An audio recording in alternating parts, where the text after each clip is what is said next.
the deal is done. So that is a turnkey project. What is a brownfield project? Anyone?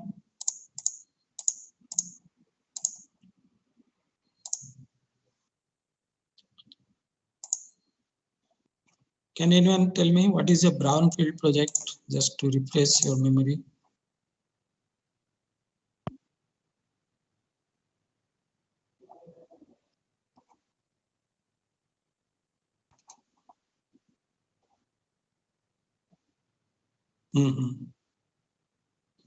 Good, very good, very good. So you are using the terms which I also explained, like abandoned. So that's good. See, brownfield project is a project which you are taking or a company is taking on an existing project which is not used or abandoned, as you are saying. So there is already some infrastructural support, basic infrastructural support, or maybe some defunct equipments or plants which are already there, right? So it may have power, electricity facilities, water supply facilities, or internet and communication facilities, road infrastructure already in place, maybe some houses to give to your staffs, etc. So some basic facilities are there, and that project is not on a new land or green land, so that's why called a brownfield project. So in business also these kind of things happen. I gave some example, like if I remember, I told you GM, General Motors, when left India, they have some manufacturing plants in Halol, that is in Gujarat. So the MG Motors, which is presently owned by SAIC Motors China, they purchased that plant and they started their own manufacturing of their vehicles, MG Motors. So this is an example of brownfield project. And there are examples of greenfield projects also, that also I asked you. So when some company starts a new kind of project on a land which is completely barren, and they have to start from the scratch, means all the design, architectural design of that plant, including the roads and other infrastructure things, as I said. So everything to start from a new page. So that is a greenfield project. So many new mine projects, particularly, they have to be started on new lands, or even steel plants they used to have on greenfield kind of projects. But it's not necessary. It can be brownfield also if they take over on some other company, or because of this M&A. What is M&A, by the way?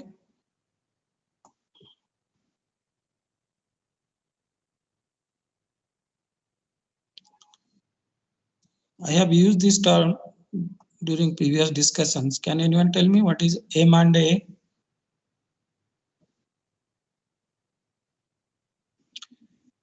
Okay, so that is merger and acquisition. That is another phenomenon which happens in business. Companies merge, they become single unit, or they acquired other companies or small companies, particularly, to become bigger. So because of that, the existing assets or plants, facilities of the companies which are getting merged or being acquired by some other company will be used. So that can be example of some brownfield projects. Okay, so let us proceed. As you can see, I hope you are able to see the slides. Is it visible to you? Okay, so we are talking about the topic for today's discussion is scope of a project, right? So we are, after discussing all the classes and types of projects, now we're moving to the scope of a project. So what exactly is the scope of a project? In the beginning, I told you, unlike your personal projects where you are not clear about exactly what you are doing, in typical commercial projects, scope of a project plays a very big role, because this scope of project may become the reason for some kind of dispute later on, right? Let me explain what is the meaning of this.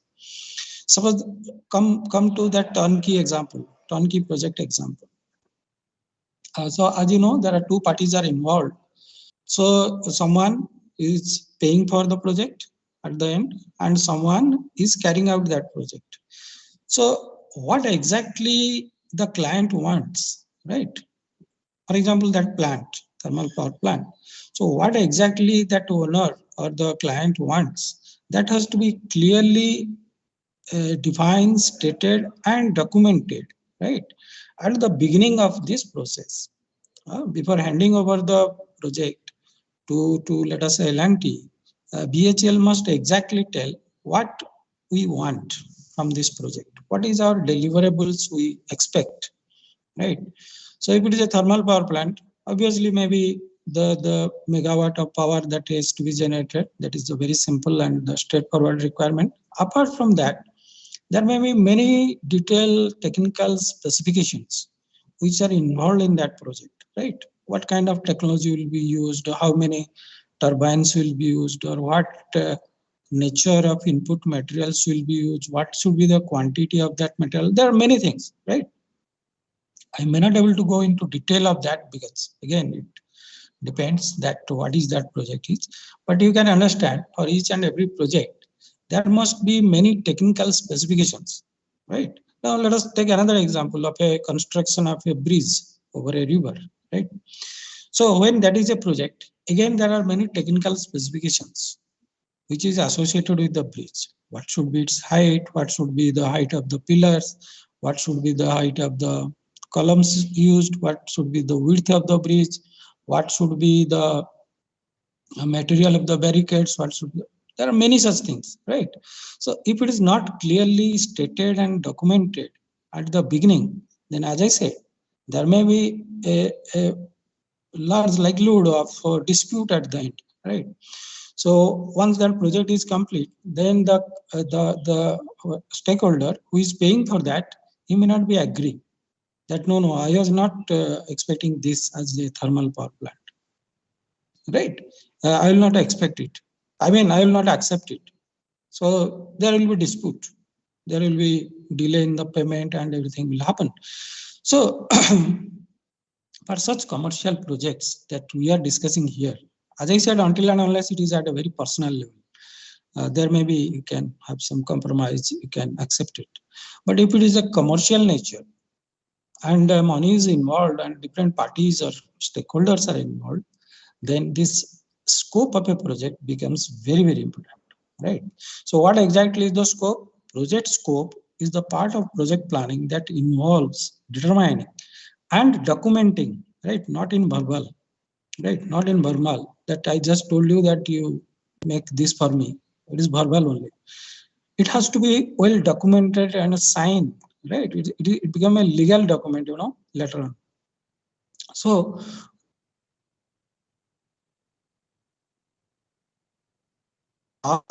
costs and deadline, right? Everything, every detail about that project, which is mutually accepted by the parties or stakeholders who are involved in the project, should be documented, means on a paper or soft form.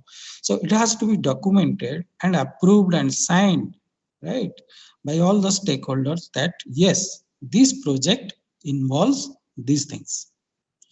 We have to fulfill this, right? Whoever is a stakeholder, right? They will accept that in this project we will complete this one, be it giving a to a contractor or a tender to some other party. So they have to accept that these are the things which are to be delivered in the project, right? So again, as I said, it is full of some technical specifications, right? Technical specifications. So basically, a project scope or scope of a project is telling us, that document is telling us what is the boundary of this project. Boundary in the sense that what exactly you are going to do, nothing beyond that, nothing beyond that. Because if you look at each and every project, somewhere you have to stop. Otherwise, it can go on and on because there is no end of this. Let us say a project of uh, a real estate project, right? Suppose you are working in a real estate project and you are developing some flats and duplex for some customers for housing requirements. That is a project, right?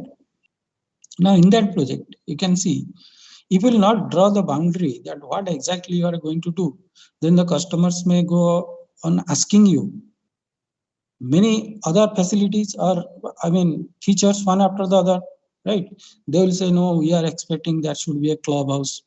We are expecting that should be a something like a community hall, a swimming pool, uh, 3 gyms, 5 gyms. See, these things has to be clearly defined and documented at the beginning of the project. Otherwise, as I said, it leads to many kind of disputes and problems later on. So that is called scope of a project, right? So it must be happening at the very early stage of the project, right? Then only you can document it, you can approve it from all, and you can work on that, right?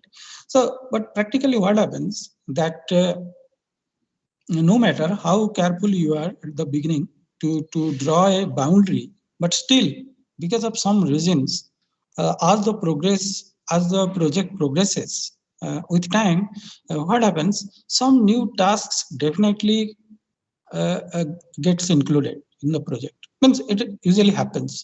Why it happens? Because again, uh, you might have planned it nicely, but still you may miss certain things which are really relevant, right? You missed at the beginning, but they are really relevant, and at the latter stage, you are thinking uh, it should be there, it must be there, right? So that kind of tasks will be get added, and that is called scope creep. Right? You can see some in the red font in the towards the bottom of this slide. That is called scope creep. Right? Scope creep are those activities which are getting added to the original plan of your project. Right? But the scope creep to a small extent is manageable. Right?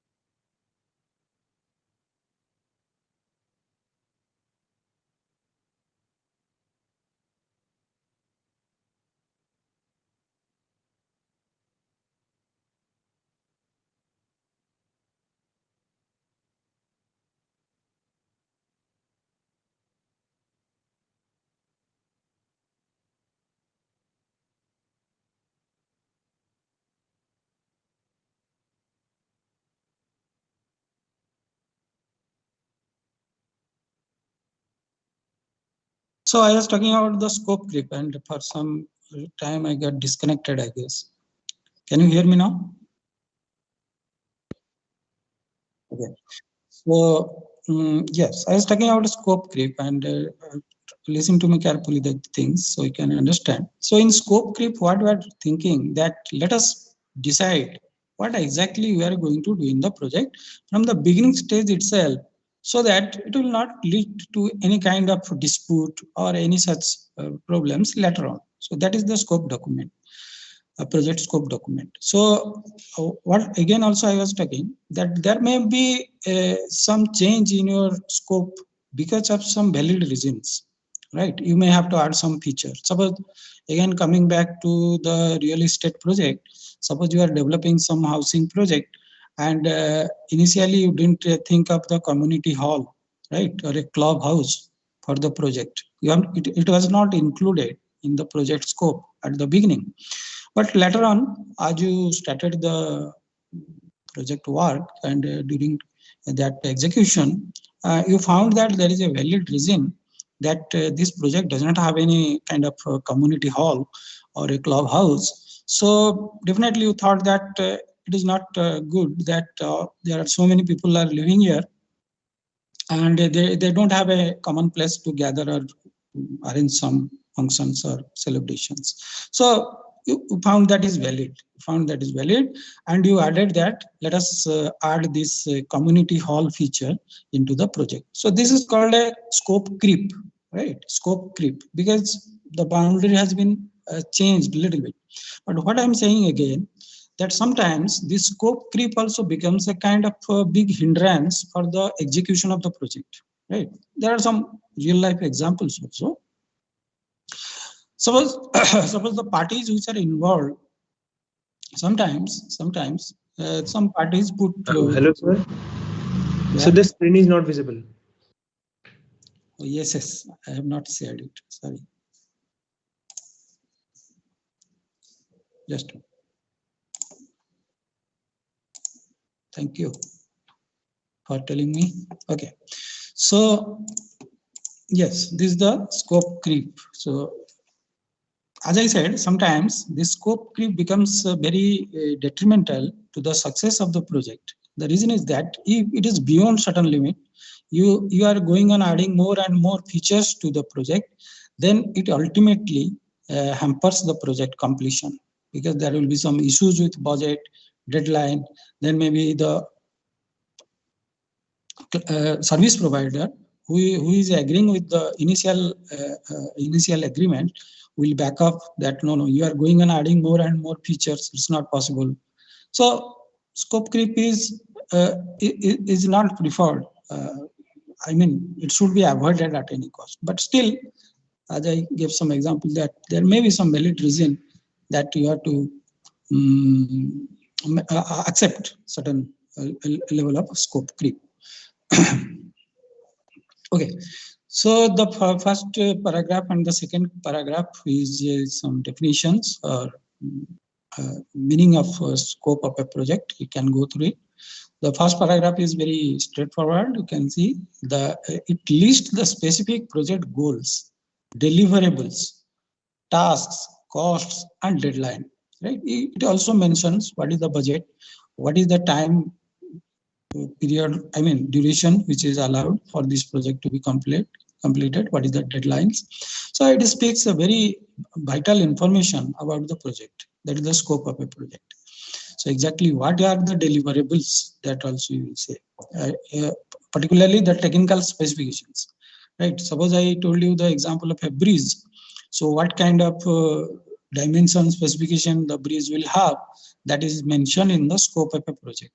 Otherwise, someone may play with that.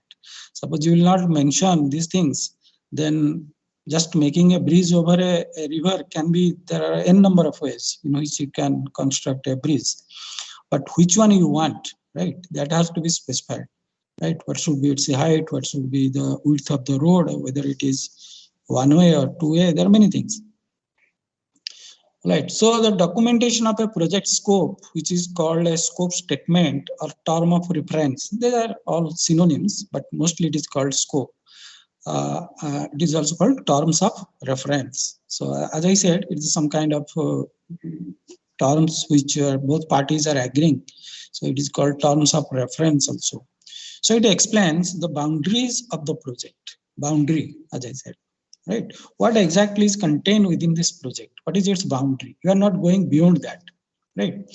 And it establishes the responsibility for each team member and sets up procedures for how completed work will be verified and approved. Yes, this is important. See, once the project is completed, then how to check, how to verify or approve for any pending payments. So that is based on scope of the project, right? No need to remember anything.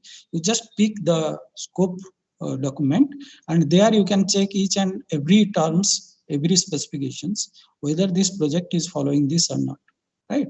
So whether the heights are correct, width is correct, or any dimension, or again, it depends.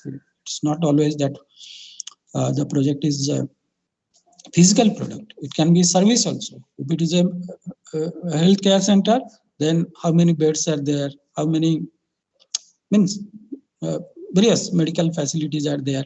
Similarly, if it is a software IT projects, then again the software product is also checked for that purpose, right? So at the end of the project, it has to be checked. Their parameters may be different. Their specifications may be different, but they have to be checked according to the scope of the project, and it will be accepted or approved. So this is very important document in that sense that if it is properly made, at the beginning, then it works as a kind of guideline, a kind of beacon for the project manager to follow it, right? Because time and again they have to check that what is exactly is the specification, right, which is mentioned in this document. It cannot be verbal. It has to be well documented and approved and signed. So that is very important in that sense. Sometimes there are some instances. What happens that in the scope of the project scope document also, it is mentioned that what the project will not do. Right. So try to understand this feature. It is very interesting. See, there are some likelihood that maybe stakeholders or the client will expect that once you are executing this project, these features will be included.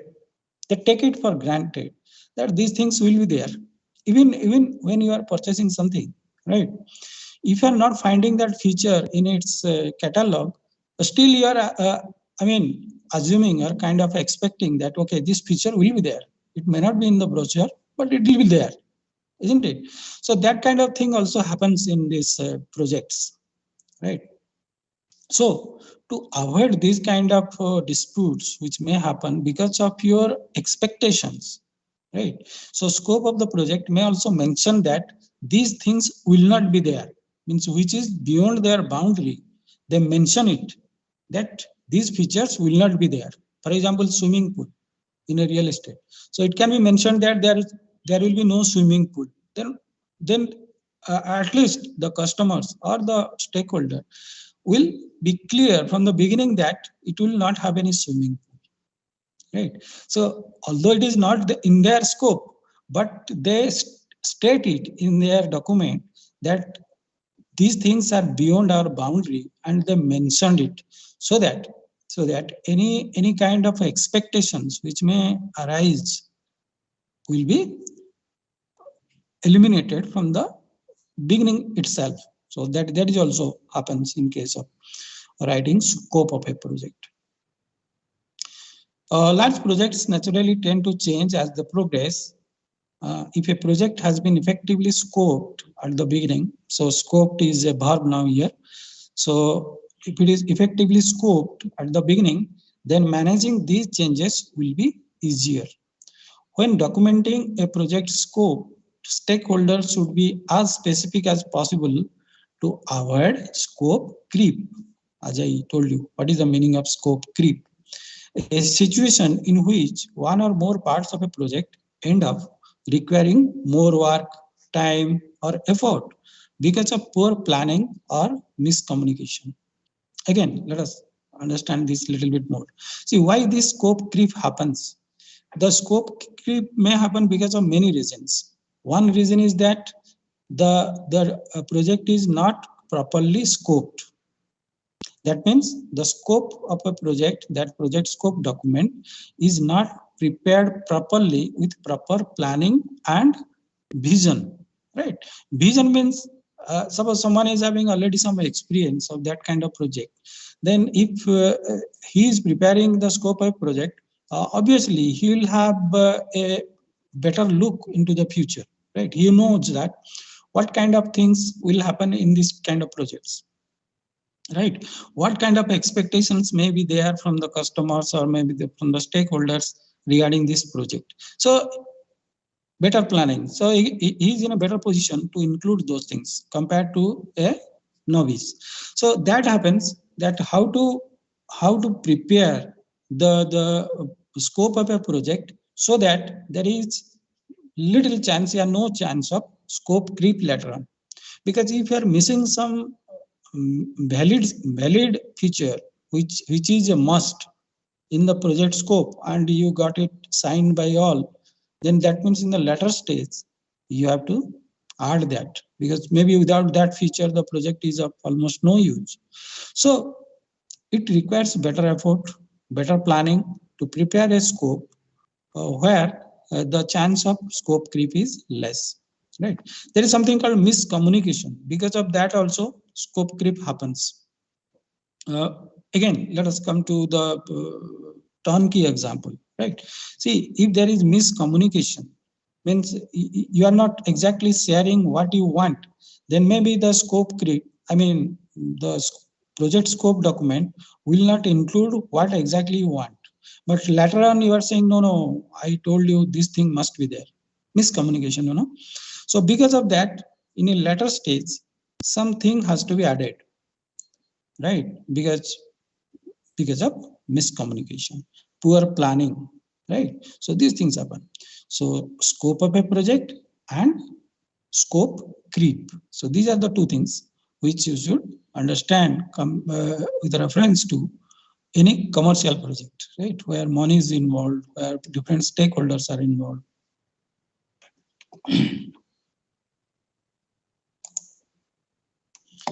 Okay, some real world examples of scope creep. It is called the killer of the project. Why killer? Because as I said, sometimes this scope creep becomes the main reason of the project abandonment, right? Project cancellation.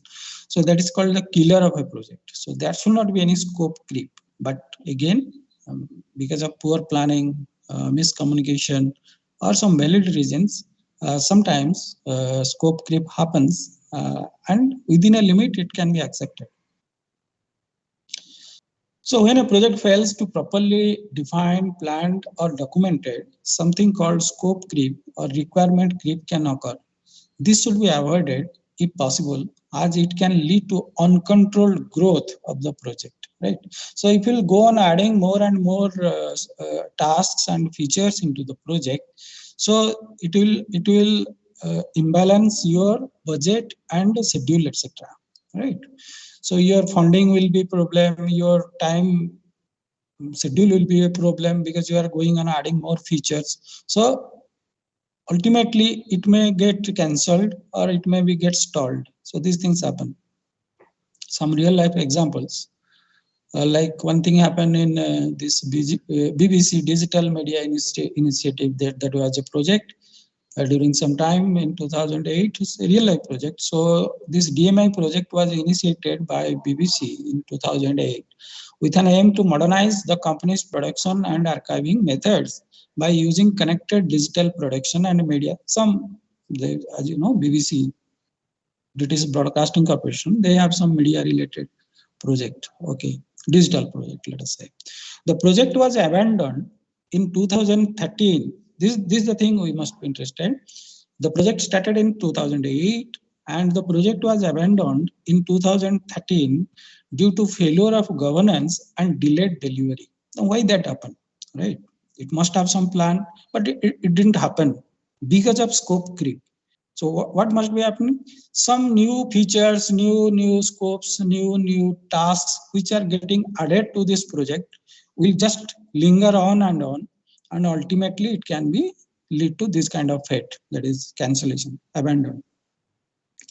To be specific, a change control process is needed to prevent stakeholders from continuously asking for change. So stakeholder means who are having some important say in that project. Maybe they are paying for that, or maybe they are the customers, means important stakeholders. If they go on changing their demand, right, from time to continuously asking for changes, right? You can see the last paragraph in this slide. A change control process is needed to prevent stakeholders from continuously asking for change. That is scope creep. Not only can it impact the delivery date, so what will happen? It will be delayed, right? Suppose in that project, maybe someone or some company just asked that no, you change this one, change that one, add this feature, remove that feature. So in the process, what happens? It get delayed, right? When the delivery date gets delayed, then it will bring in different kinds of problems into that, right? Maybe with time your budget will get disturbed because the cost component or the requirement of different input materials or services will get costlier with time. So there will be budget crunch. Maybe there will be some change in technology during the process because it is getting delayed, right? So there will be multiple problems will come in once the project is not completed within time. This happens actually. Therefore, all the project planners, policymakers related to projects, they try to stick to the schedule. That is very important. If they give less importance to the schedule and just continue doing the work, there are many causes which will make the project not to be completed. And it is a reality. So that's why these scope creeps are to be avoided at any cost. That is the point.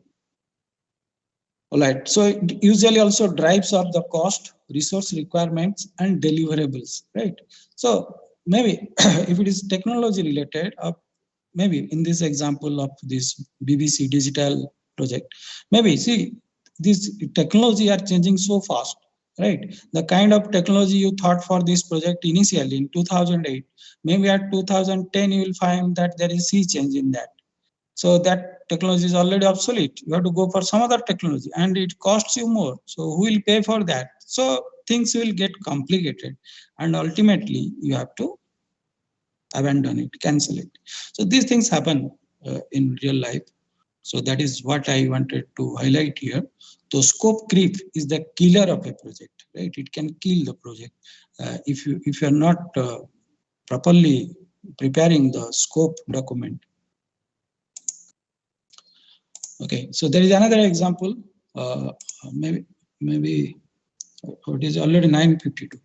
So maybe we'll discuss these things in the next class, right? Do you have anything to discuss or ask on today's class regarding scope and creep? Any thoughts?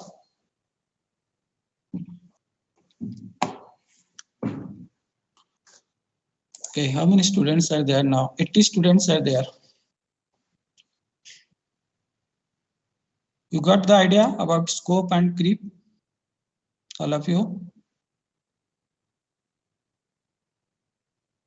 Okay. So are you convinced that it is important?